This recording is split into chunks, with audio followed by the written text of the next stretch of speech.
Hey, Radians here. Let me share with you the story and the process behind buying an apartment in Tbilisi, Georgia, so you know more about real estate in emerging markets. Before looking for an apartment, it's good to know what you want. So I've started with a checklist of requirements. It should be in a clean neighborhood, in a new building.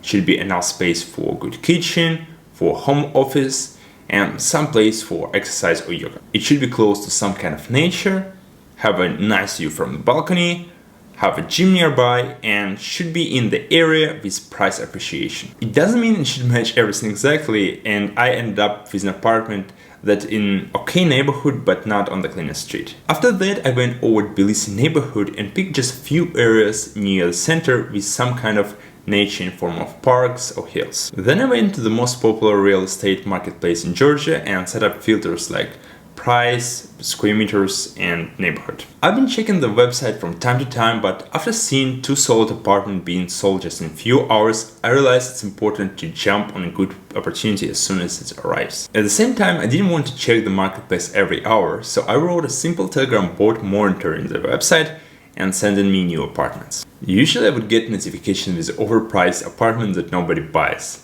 But after a week, I received a message with a pretty good apartment, so I called a real estate agent right away and scheduled the meeting. During the whole process, I was confused with the role of real estate agent.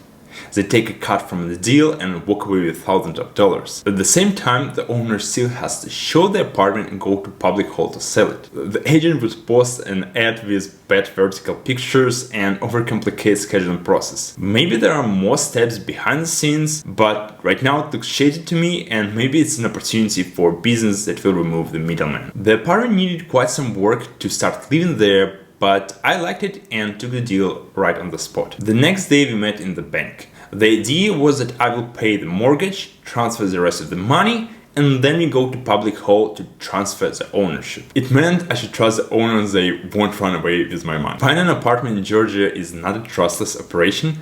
Someone should trust first by either paying money or giving ownership. I wasn't that person, so we agreed to go to public hall, made me owner first, and then I would pay for everything. Since I don't know Georgian, the government requires you to sign a contract in your language. To get the translation, we went outside of the building to find some hustlers that would provide a generic template, and they will fill themselves your name and price of the apartment with a pen. To not pay the tax for selling the property, people usually write price lower than the actual one. The government doesn't check it, and people usually pay with cash, especially when it comes to smaller real estate. Finally, I had to pay for previous owner's mortgage in cash because sending a transaction would take at least 1 day, and then I would end up with a mortgage in my name.